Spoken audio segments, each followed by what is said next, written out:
समता भी है, मेरा भी स्वभाव इसी तरह का है। अब जो बात मुझे आचार्य जी के काम में महत्वपूर्ण लगती है, उसको मैं थोड़ा अलग ढंग से शुरू करना चाहता हूँ इस भूमिका के बाद। एक तो बात अनेक मित्रों ने कही कि आचार्य जी कवि हैं, लेकिन इसके बावजूद जैसे अभी उन्होंने कहा कि वो ह्यूमैनिटीज के किसी भी विषय पर अधिकार पूर्वक बात कर सकते हैं। तो कवि केवल अपनी भावनाओं की अभिव्यक्ति करता है, बड़ी नई और रोमांटिक दुनिया की किसी भी काव्य परंपरा में ऐसी परंपरा में अगर आप देखें तो कवि और विद्वता परस्पर निर्भर है। हमें का बड़ा प्रसिद्ध श्लोक है, मुझे दुर्भाग्य से संस्कृत श्लोक याद नहीं रहते, लेकिन आचार्य भावे के आगलंकार में एक श्लोक है कि ऐसी कोई विद्या नहीं है, ऐसा कोई न्याय, ऐसा कोई दर्शन नहीं है जो एक सार्थक काव्यान्य की रचना ना हो। और इसलिए कवि का भार बहुत महान, महान कवि। तो केवल मेरे मन में जो कुछ आ रहा है उसको अपने हाथ दिया और मैं कवि हो गया, ये क्लासिकल ट्रेडिशन में कभी स्वीकार है, न संस्कृत में, न फारसी में और न हमारे। तो आचार्य जी अगर कवि हैं या कोई भी अगर सार्थक कवि है, तो ज्ञान की साधना उसके कवि होने को समृद्ध करती है, उसके प्रति किसी तरह का व्यक्तित्व के निर्माण, ये बात ध्यान रखना जरूरी है। पिछली सदी के आखिरी दशक के आरंभ में दो महत्वपूर्ण पुस्तकें प्रकाशित हुई, place of civilisation Samuel Huntington की और the end of history and the last. इस दूसरी किताब का पूरा नाम इसलिए याद करता हूँ कि आमतौर से केवल एंड ऑफ हिस्ट्री याद नहीं है, द लास्ट में जो उसे लोग भूल जाए। ये दो महत्वपूर्ण किताबें, ये दो किताबें महत्वपूर्ण इसलिए थी कि फुकुयामा ने घोषणा की कि अमेरिकन किसी लिबरल डेमोक्रेसी स्थापित होना ही इतिहास का अंत था, इतिहास का लक्ष्य था, और चूंकि वो लक्ष्य प्राप्त हो चुका है इसलिए इतिहास हीगेलियन सेंस में अंत हो चुका है, उसका वो सिंथेसिस को प्राप्त कर चुका है। हीगेल के सिद्धांत से हम सब लोग वाकिफ हैं। इतिहास का विकास असल में राज्य सत्ता का विकास है और उसका जो अंत है वो इस प्रकार होना चाहिए। उन्होंने हीगेलियन पद्धति से ये साबित कर दिया कि अमेरिकन कैपिटलिस्ट लिबरल डेमोक्रेसी इतिहास का अंत है। लेकिन ये रोचक बात है कि बाद में फुकुयामा के विचार और 2017 में उनकी आइडेंटिटी पॉलिटिक्स से जुड़ी हुई किताब आई, उसमें फुकुयामा ने प्रतिपादित किया कि दिमाग और थैचर के इकोनॉमिक्स ने दुनिया का बहुत नुकसान किया, दुनिया पीछे चली गई है। और अगर समाजवाद का अर्थ संपदा का न्यायपूर्ण सामाजिक वितरण है, ध्यान दीजिए, और फिर वो जो सोवियत समाजवाद के साथ जुड़ा हुआ राज्य सत्ता का दबाव और इस तरह की चीजें उनको फुकुयामा एक तरफ करते हुए ये कह रहे हैं कि अगर समाजवाद का सामाजिक संपदा का न्यायपूर्ण वितरण है तो समाजवाद को वापस आना ही चाहिए, वो वापस आएगा ही। 1991 में वो पूरी बात वो इतिहासकार बता रहे थे और 2017 में वो समाजवाद की अवश्यवादी घोषणा, वापसी की अवश्यवादी वापसी की घोषणा। हंटिंगटन गुजर गए, लेकिन हंटिंगटन ने अपने विचारों में ऐसा कोई बदलाव नहीं किया और उनकी स्थापना ये है कि दुनिया समय सभ्यताओं के संघर्ष से गुजरने की और अंततः जो आखिरी सभ्यता संघर्ष होना है वो एक तरफ इस्लामी सभ्यता और दूसरी तरफ वैश्विक सभ्यता। और हंटिंगटन ने जो सभ्यता के वर्गीकरण किए उसकी बहुत रोचक है। एक तरफ हिंदू सिविलाइजेशन है, बुद्धिस्ट सिविलाइजेशन है, इस्लामिक सिविलाइजेशन है, लेकिन वेस्टर्न सिविलाइजेशन वेस्टर्न, तो क्रिश्चियन सिविलाइजेशन, बाकी सारी सिविलाइजेशन किसी न किसी धार्मिक परंपरा से परिभाषित होती है। वेस्टर्न सिविलाइजेशन अकेली सिविलाइजेशन है जो एक गैर धार्मिक से परिभाषित है और अंततः उसी की विजय होनी चाहिए और इसी तरह से अमेरिकन फॉरेन पॉलिसी को डिजाइन किया जाना चाहिए। अमेरिका ही नहीं बल्कि सारी पश्चिमी दुनिया को अगर आप देखें, जैसे आज 35 वर्ष हुआ है, घुमा फिरा करके सभ्यता के संघर्ष की थीसिस न केवल एस्टेब्लिशमेंट के बल्कि इंटेलिजेंसिया के लिए एक बड़े तबके ने इंटरनलाइज कर, और इसलिए दुनिया की पॉलिटिक्स और सब चीजों को उसी तरह से देखा जाता है। हमारे ट्रम्प साहब उसका अत्यंत क्रूर रूप है, लेकिन अन्य जो विचारक और नेता है वो उसी के कुछ मत होते। मैं ये नहीं कह रहा हूं कि दोनों में कोई फर्क नहीं है और ये किया जाना चाहिए, लेकिन western civilisation versus the west, ये पैराडाइम इंटरनलाइज करते हैं और इसके जो खतरे हैं वो सामने देख, क्योंकि बड़ी सुविधा से ये पूरा किया गया है कि दुनिया का इतिहास सभ्यताओं के केवल संघर्ष का नहीं, सभ्यताओं के संवाद का भी इतिहास। दुनिया में कोई सभ्यता कोट अनकोट प्योर, कोई संस्कृति भी प्योर, सारा विकास संघर्ष और संवाद दोनों प्रक्रियाओं के जरिए संभव। लेकिन ये चीजें इस कदर इंटरनलाइज हुई कि जैसे नेक नियत रूपी हेबरमास जो इस गए गुजरे समय में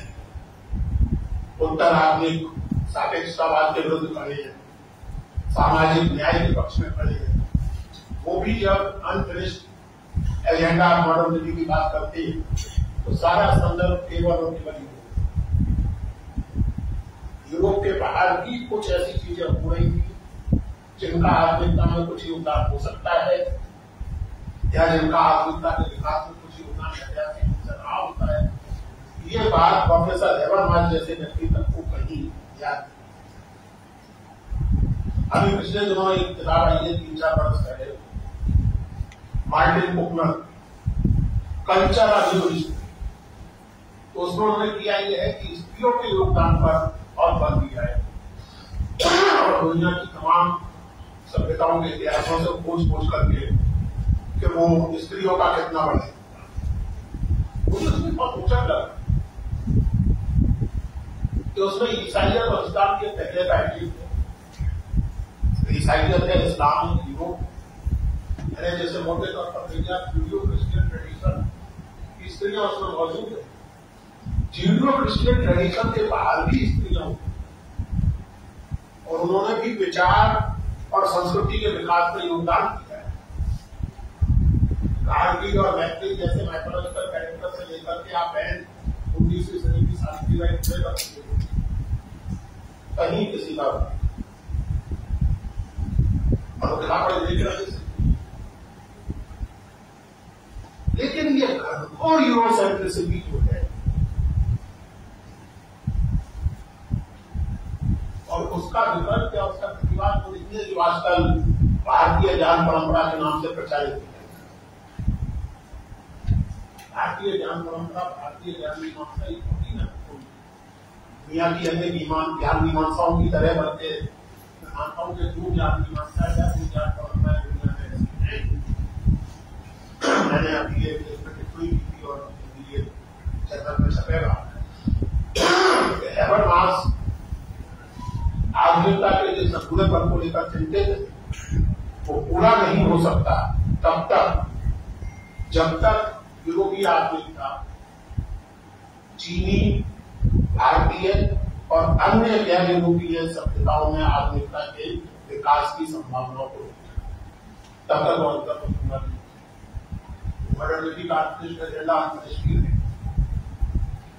तो ये जो यूरोसेंट्रिसिटी है इसका प्रतिवाद बहुत, और जैसा मार्क्स ने कहा था कि कैपिटलिज्म का जो विनाश स्वयं कैपिटलिस्ट के, क्योंकि उसकी कोई हुई मानवता कभी उसे वापस मिली, उसी तरह कहा जा सकता है कि यूरोसेंट्रिसिटी का विनाश स्वयं यूरोप के, क्योंकि उसी से उसको यूरोप को अपनी वास्तविक मानवीय बोध की परंपरा प्राप्त। ये सब बातें मैंने जैसा आपसे सुबह कहा था, जब मैं नंदकिशोर आचार्य को पढ़ता हूँ, आज से नहीं, ये मेरा ख्याल है 97-98 में उसके आसपास उनके कुछ लेख छपे थे संस्कृति और सभ्यता के सवाल पर, और तब से ये चिंता में लगातार मैं देखता हूं। क्या आप संस्कृति के वैशिष्ट्य की बात करते हैं? हिंदू संस्कृति, मुस्लिम संस्कृति, भारतीय संस्कृति, चीनी संस्कृति, सही है। हर संस्कृति में कुछ ना कुछ वैशिष्ट्य, कुछ ना कुछ मूल्य बोध अपना उसका खास। लेकिन अगर केवल वैशिष्ट्य है तो फिर संवाद की संभावना है, और अगर संवाद की संभावना नहीं है तो फिर किसी भी तरह के सार्वभौम मान के मूल्यों की बात नहीं कर सकते। और अगर यूनिवर्सल ह्यूमन वैल्यूज का एक मिनिमम स्केल ना हो तो फिर किसी भी तरह की मानवीय सभ्यता की कल्पना की नहीं जा सकती। फिर आप केवल संघर्षों की कल्पना, साहित्य नाम जिसके जो रूप देखते हैं, साथ दलित की चिंता केवल दलित कर सकते, स्त्री का तो केवल स्त्री समझ सकते। अगर यही सच है तो साहित्य के होने का कोई औचित्य ही नहीं। क्योंकि साहित्य के होने का तो औचित्य ही वो पुराना लेकिन बिल्कुल सटीक शब्द कर पाया। जिस अनुभव से मैं प्रत्यक्ष रूप से नहीं गुजरा, उस अनुभव का, चाहे वो प्रसन्नता का हो, उल्लास का हो, चाहे दुख का हो, उससे मुझे गुजारना ही साहित्य का साहित्य। तो ऐसी स्थिति में आचार्य जी जैसे व्यक्ति की जो चिंता है, बड़ी चिंता है कि संस्कृति और सभ्यता तो ठीक है, सभ्यता एक स्तर पर सभ्यता सत्ता और संपदा की रक्षा के लिए किया गया है, क्योंकि उसके बिना कुछ परंपराओं में सभ्यता की रक्षा नहीं की जाए। सिविलाइजेशन का मतलब ही है प्राइवेट प्रॉपर्टी की रक्षा के लिए किया गया कुछ लोगों के अनुसार। लेकिन अगर हम संस्कृति और सभ्यता की मूल्य पर चर्चा करें तो क्या सारे लोगों मूल्यों के बिना इस तरीके की चर्चा बड़ा बुनियादी। और आचार्य जी के बारे में जैसे कहते हैं कि मुझे बहुत मजेदार लगा उसमें आचार्य जी से चर्चा भी करना। नोबा बराक की जो किताब है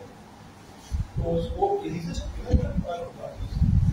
तो उसकी भूमिका में प्रकाश शक्ति और उससे जो भी करता उनकी ओर से जैसे किंचित चिंता के साथ ये दूर किया गया है, इन पर उस प्रभाव जैसे मार्क्सवाद का प्रभाव होना कोई बहुत अनपेक्षित चीज है। एक तो मुझे ये नहीं समझ में आता कि दुनिया भर में कम्युनिस्ट पार्टियों की करतूतों का ठीकरा मार्क्स के माध्यम से होना करना चाहिए। उसी तरह जैसे कांग्रेस और बीजेपी की करतूतों का ठीकरा महात्मा गांधी ने आप कम्युनिस्ट पार्टी को माने ना माने, आसपास को भी माने या ना माने, लेकिन ऐतिहासिक विकास क्रम को समझने की एक निश्चित पद्धति जिसमें ये मानना, और आप अगर अपने जीवन के आसपास को देखें तो आप मानेंगे कि मानना सही है कि समाज में व्यवस्था में आने वाले भौतिक परिवर्तन आपके मन और आपके व्यवहार को अनपेक्षित रूप से बदलते। आज बाकायदा मेडिकल साइंस में होने लगा है। ये यंत्र मेरे पास ना रहे, घंटे पर तो मैं बेचैन होने लगता हूँ, मेरा बीवी इसको मेडिकल साइंस को लोगों 20 साल पहले ही बीमारी, क्योंकि 20 साल पहले मोबाइल फोन नामक होते वस्तु नहीं, एक भौतिक परिवर्तन आया है जिसके कारण लोगों को क्या नाम अच्छी चीजें। इतिहास बेचारा कोई गलत नहीं कह रहा था कि सांस्कृतिक और साहित्यिक किसी भी तरह के परिवर्तन अंततः जाकर के कुछ बुनियादी भौतिक परिवर्तन होते हैं। तो अगर आचार्य की विरोधा पर व्यक्ति जो मार्क्स से प्रभावित होती है इसमें कुछ चिंता की बात नहीं होनी चाहिए। ये कोई ऐसी बात नहीं है कि इस पर चिंता प्रकट की जाए और आचार्य की वजह से सावधान किया जाए। कोई भी पढ़ा लिखा आदमी और खास करके जिसको इतिहास का बोध, इतिहास के अध्ययन की बात नहीं कर, क्योंकि इतिहास के अध्ययन से जरूरी नहीं है कि आपको सहनसा पुष्टि प्राप्त हो जाए। इतिहास के कई ज्ञाता खासकर आजकल सहनसा पुष्टि फिर इतिहास का बोध। और यहाँ जो कुछ सवाल मेरे मन में पैदा हुआ और मैं चाहता हूं कि उन पर आचार्य जी और तमाम इस तरह के लोग जिनकी इन चीजों में दिलचस्पी है वो इस पर विचार करें। अभी कहा गया अराजकता और हुआ तो शायद आपने या किसी ने समाज में राज्य सत्ता का न्यूनतम हस्तक्षेप बहुत अच्छी है, लेकिन इसका मतलब क्या है? किस स्थिति में जाकर के आप कल्पना कर सकते हैं समाज में राज्य सत्ता का न्यूनतम राज्य समाज में राज्य सत्ता के न्यूनतम हस्तक्षेप का एक बड़ा अमेरिकन लेबर टाइम जिसमें आप कितना भी कमाइए आपको टैक्स नहीं देना पड़ेगा, बल्कि हमारा टैक्स एक बार वो दुनिया के सबसे धनी कहलाने वाले जो इन्वेस्टमेंट बैंक पर उन्होंने वजहदार को जीडीपी का जितना टैक्स भर दिया था उससे ज्यादा वही करेगा। राज्य सत्ता का इतना न्यून हस्तक्षेप, राज्य सत्ता का इतना न्यून हस्तक्षेप कि अमेरिका में जेलें भी प्राइवेटाइज में आउटसोर्स और जेल में रखने के लिए सरकार पैसा खर्च करती है, लेकिन खुद नहीं खर्च करती, प्राइवेट ऑपरेटर के जरिए। इतना न्यूनतम हस्तक्षेप कि कम्युनिटी कॉलेज का मतलब ये घटिया कॉलेज। हर अच्छे कॉलेज, हर अच्छी यूनिवर्सिटी को प्राइवेट प्राइवेट आपके बेटे का किसी कम्युनिटी कॉलेज में दाखिला होगा, ऐसा एक ही मतलब है कि आपके पास पैसा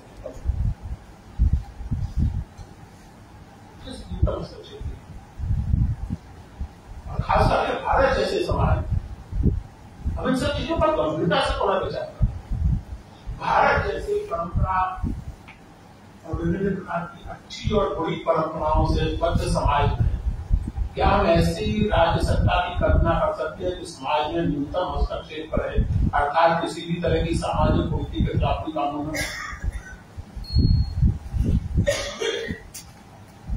किसी भी तरह के अन्यायपूर्ण आचरण के विरुद्ध कोई कानून बनाया जाए,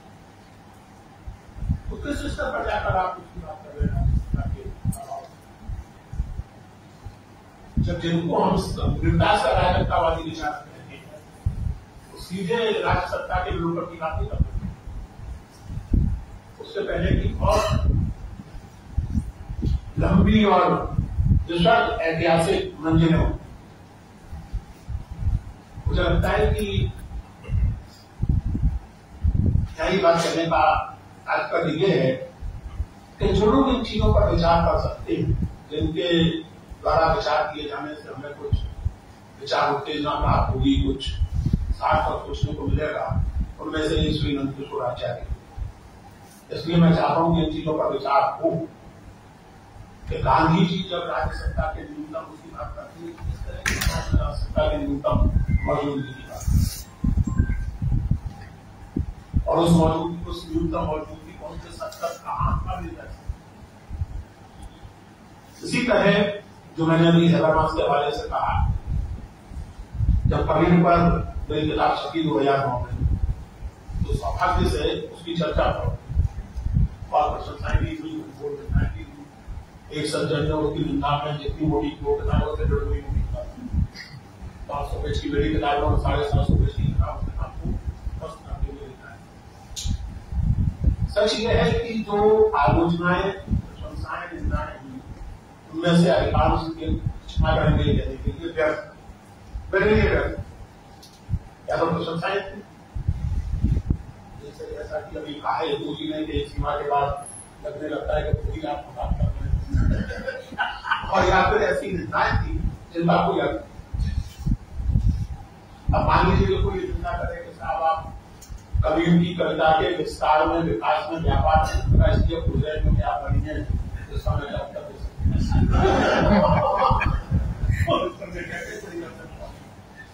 और जो करने वाले थे उनसे मैंने एक दिन मिल गए थे, बातचीत में जरूर आता है वैसे बहुत है भाई कि यूरोप में व्यापार का विकास होता है तो सामान की जरूरत कम होती है, भारत में व्यापार का विकास होता है तो बढ़िया होता है। यूरोप के इतिहास में व्यापार के विकास की भूमिका मात्वादी मानते हैं, सामान की जरूरत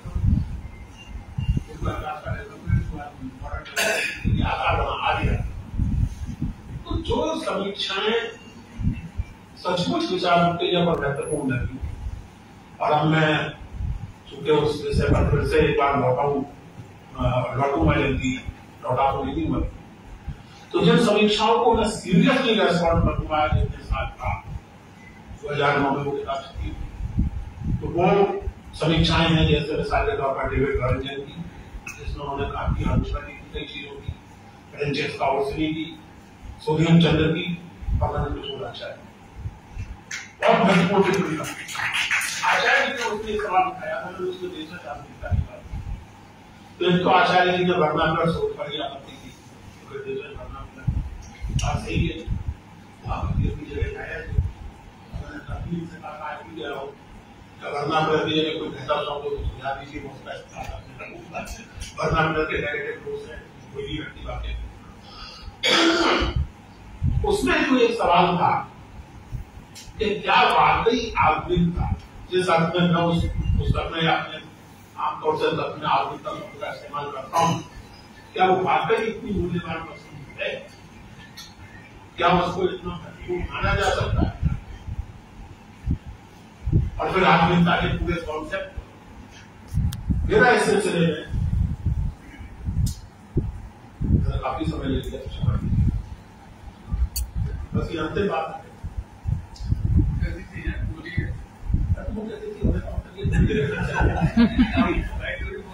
शुरुआती चेतावनी को विज्ञान जाने की चेतावनी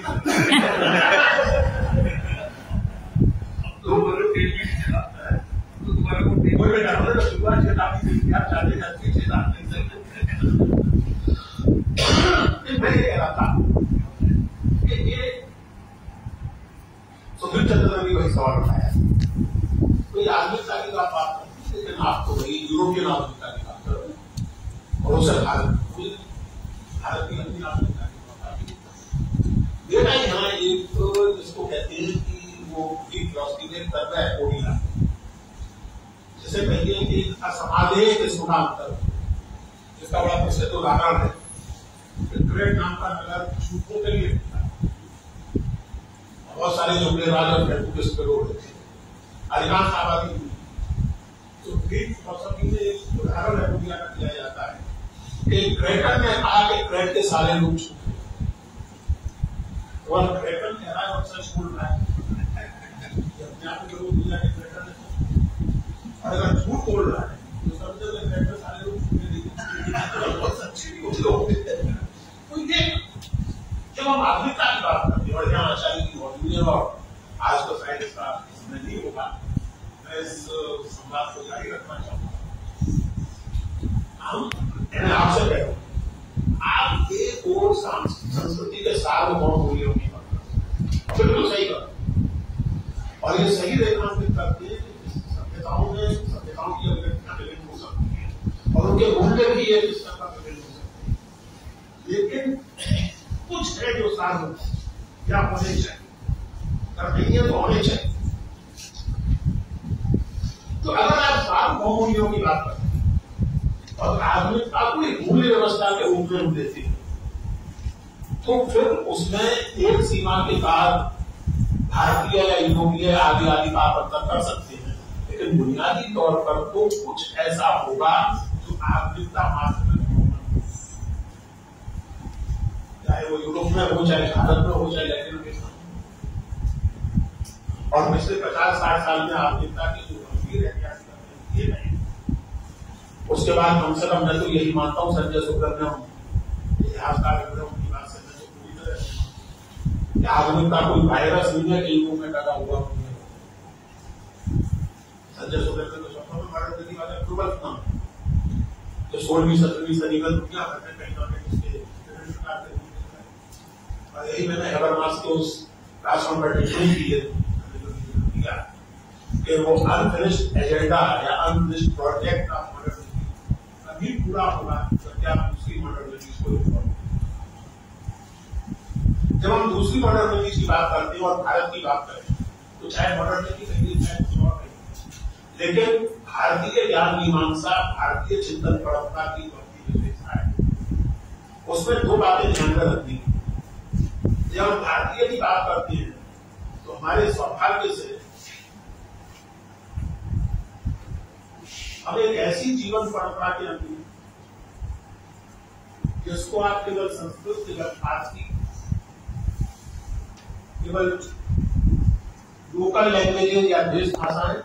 तक भी सीमित नहीं रख सकते, जिसमें अंग्रेजी भी शामिल। अभी अभी जो उदाहरण, बहुत सुंदर उदाहरण निजाम साहब ने दिया था, अगर आप फारसी कविता और उस अर्थ में इस्लामी फिलोसफी की उस परंपरा से बात करते हैं तो आचार्य जी की कविता में आने वाले नाम अगर आप अद्वैत की कुछ बारीकियों से वाकिफ नहीं है तो मिर्जा गालिब की कविताओं में से कुछ अब एक ऐसी जटिल, संश्लिष्ट और समृद्ध परंपरा है। इसलिए जब आप भारतीय ज्ञान की मीमांसा की, भारतीय व्याख्यान की बात करें तो उसे 12वीं सदी में समाप्त और ये सुनने से इनकार कर दें कि पॉलिटिकल फिलॉसफी के स्तर पर अगर बात करें, स्टेट के नेचर, स्टेट की विशेष पर बात करें तो उनके अपने पूर्वाग्रह, अपनी जगह हर के पूर्वाग्रह नहीं पड़ते नहीं, अपने पूर्वाग्रह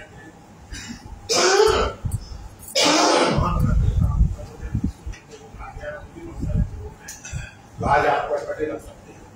जो आज आपको बहुत अटपटे लग सकते हैं, लेकिन क्या हार्वर्ड फैजल के राज्य सत्ता संबंध में भारतीय चेतन परंपरा से, तो ऐसी स्थिति में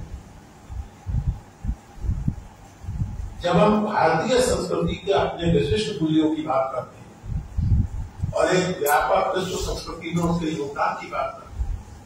मुझे लगता है कि जयपुरिया से बाहर निकलकर ही सोचना, ये मानना होगा कि सारी विशिष्टताओं के साथ संस्कृति की तरह ही आधुनिकता के भी कुछ सार्वभौम लक्षण हैं जो अपने अपने रूपों में भारत में प्रकट होते हैं, यूरोप में प्रकट होते हैं और उनके बीच संवाद की बेहद और ऐसे संवाद में आचार्य जी का लेखन रचनात्मक या विचारात्मक मुझे लगता है कि बहुत महत्वपूर्ण योगदान करता है और कर सकता है। इसलिए मैं निजी तौर से आचार्य जी को इस यात्रा का सहयात्री मानते हुए इनका अभिनंदन करता हूँ और इनके प्रति कृतज्ञता।